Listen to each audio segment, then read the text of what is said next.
Sex and drugs behind bars. Money, money, money. The money maker. The ever ongoing problem that will probably never ever leave our prisons and jails, but yet are we paying enough attention to trying to put a stop to it? Well, we're going to talk about the money makers today behind bars, criminal activities that continue after people are incarcerated and placed in jails and prisons, and they continue to commit crimes, aided by family, friends, and prison staff.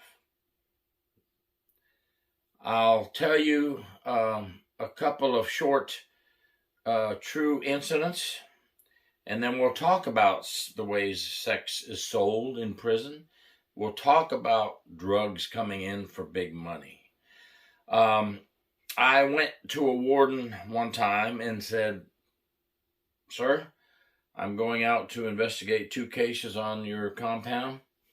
I have allegations of drug interdiction, and we think we know how it's coming in. And I've been assigned 2 cases. You have 2 different locations, your medical department and your food service department." And he actually looked at me and says, "We don't have a problem with drugs here on this compound." And I said, "Yes, sir, that may be true, but I still have been assigned these cases, and I'm going to have to investigate them. Go on and let me know what you find out, but we're a pretty clean compound."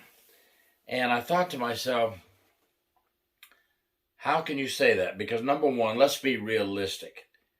Every prison has drugs and contraband being smuggled in. It's a fact. If you don't believe that, then I don't know where you've been your whole career. It's just an ongoing problem. I mean, it's something we all know about, but we kind of shy away from in many places. We don't want the bad reputation. We don't want to look like we're not doing our job properly. Well, folks, doing the job properly is fighting the problem. So I spent a couple of weeks down in South Florida, driving back and forth for most of it, spending a couple of nights here and there so I didn't have to drive back and forth every day. On one of the cases, we had 2 food service employees, females, alleged to be bringing drugs in. We set up a drug sting. I got a hold of the Hendry County Sheriff's Department. I said, "Hey, look, I've got these 2 females bringing in drugs and having sex with inmates in the food service department. They're having sex in the food storage room, the cold room, and they're bringing them drugs." One of the inmates snitches, if you want to call it that, one of the inmate informants who got jealous for not getting any, said that had reported it, and then we did some phone call listening, we did some mail checking, and then we had an inmate that finally said, "Look, I'll just give them to you. I'll just turn them over to you." So he set it up for them to call a cool number and meet with his cousin over in Hendry County, in Immokalee. And actually, it was there's a gambling casino down that way, and the sheriff's department is down in that area. And they, I went to the sheriff's department, and the undercover met with the 2 ladies, busted the 2 ladies for coming to pick up drugs to take into the prison.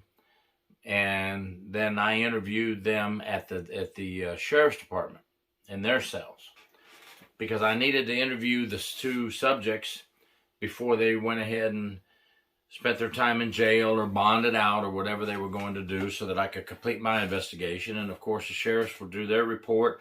I would attach their report to my criminal investigative report, and I would send the entire package up to the state attorney's office. So we got those 2. Then I began working on the medical part, and an inmate was having sexual relations with one of the nurses. And when I confronted him about the incident, he agreed to wear a wire. Permission had to be received from the state attorney for this, for me, because now I'm not working with the sheriff's department. They can do their bust however they wish. So I go ahead and get permission. I get permission from Tallahassee, I get permission from my regional office, and we wire the inmate, and he talks to the nurse about bringing some marijuana in. As soon as he's done, not waiting, not leaving him on the compound to present problems or for him to go tip off the nurse, we had him shipped out immediately. I called Tallahassee and asked for an emergency transfer, gave them my investigative case number, which they used to verify and approve the emergency transfer, and this inmate is shipped out up north, way as far away as we can get him from North Florida. And we go ahead and have a canine unit from the same sheriff's department help us out, and we go around the nurses' vehicles, both nurses, the one that was having the sex with the inmate and the friend of the inmate. In one of the vehicles, we discovered enough marijuana to make an arrest, and then we searched the lockers of the nurses, the lockers inside the prison compound, and the other nurse had marijuana in her locker inside the prison compound.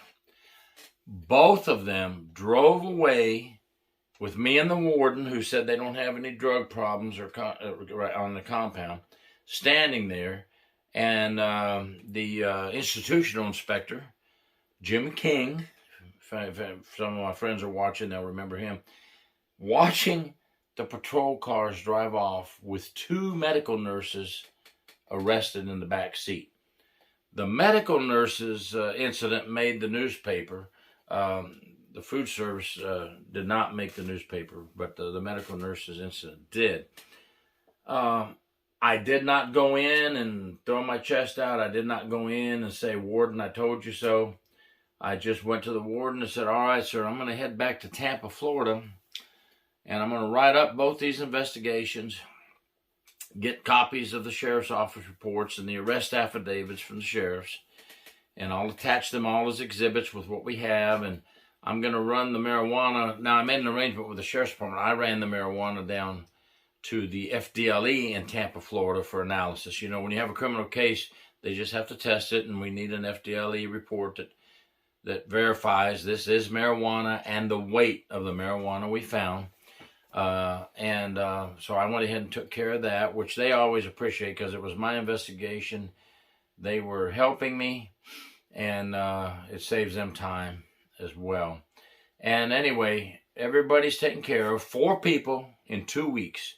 2 nurses, 2 food service. No, this time there was no uniformed staff involved in that investigation.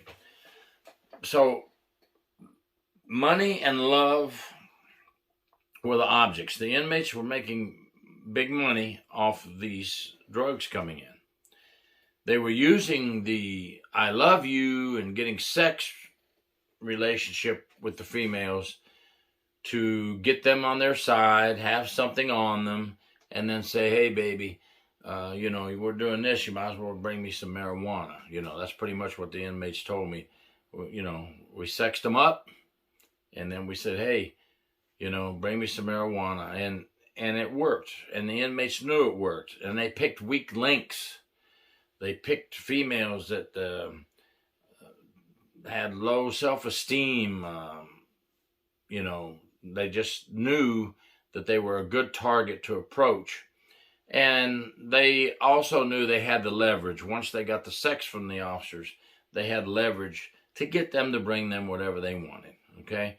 And in the end, it paid off for nobody, which is always the case. But during the contraband introduction and everything, yeah, people were making money. I'll give you an example of how much money is made with drugs.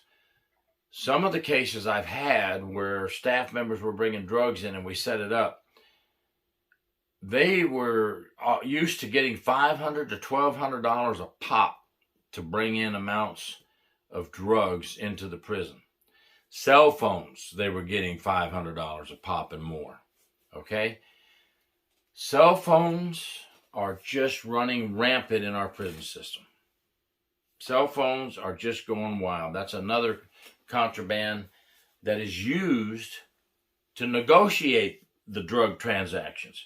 Because when the inmates have cell phones, yes, they talk to family, and it's not recorded. They can say things that won't be recorded, but they also use that to talk to their drug buddies on the street, set up drug pickups to be brought into the prison, set up drug transactions, set up money transactions. Hey, did inmate so-and-so's money hit our account? Yes, his mom sent $300. Give him his cut of the drugs. Well, how did the drugs get in? They got in through a prison staff member.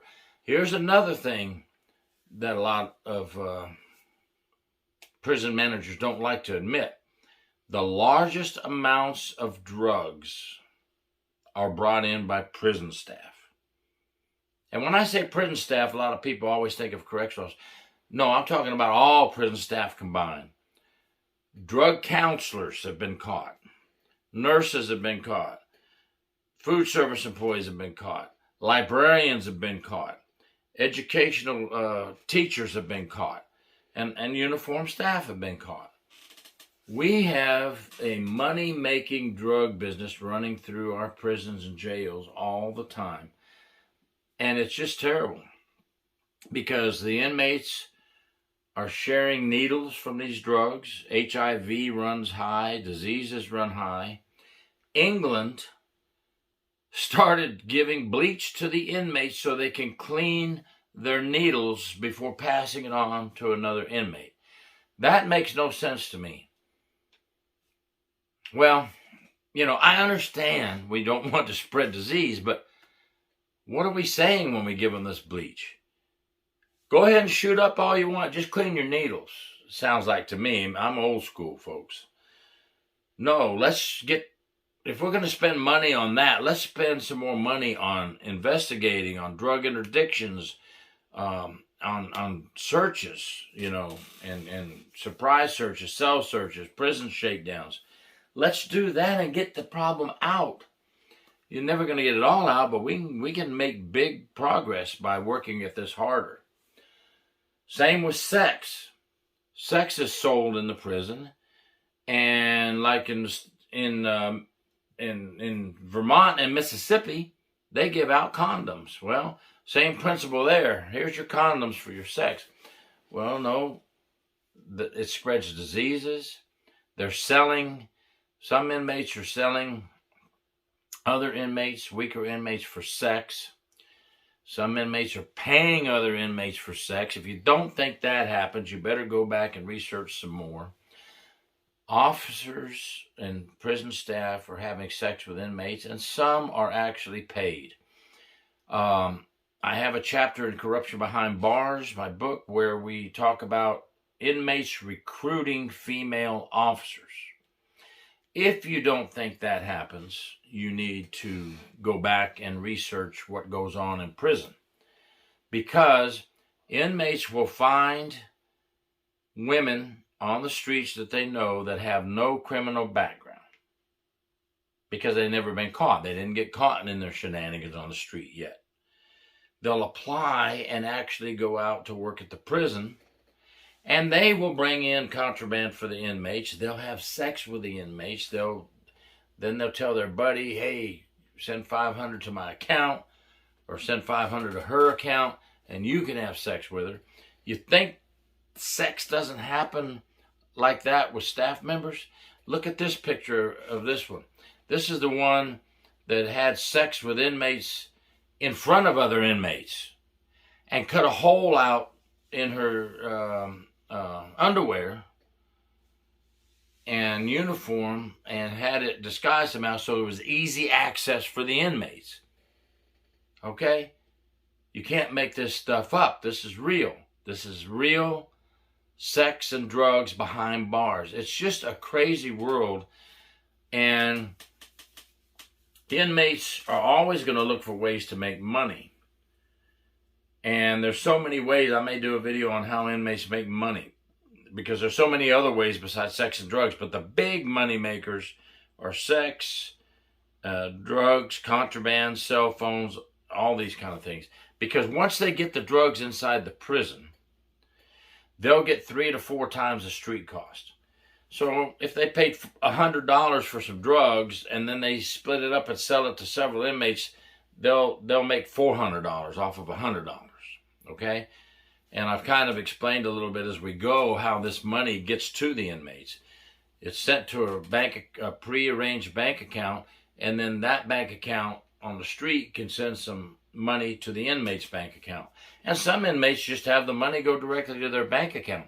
Because when I've done drug cases, I have pulled inmates' bank accounts and see their deposits. And then we go on and research where these deposits came from. And then we connect the dots as we go. Phone calls, letters, property searches, things found in the property, officers, staff members, cell phone records subpoenaed in court.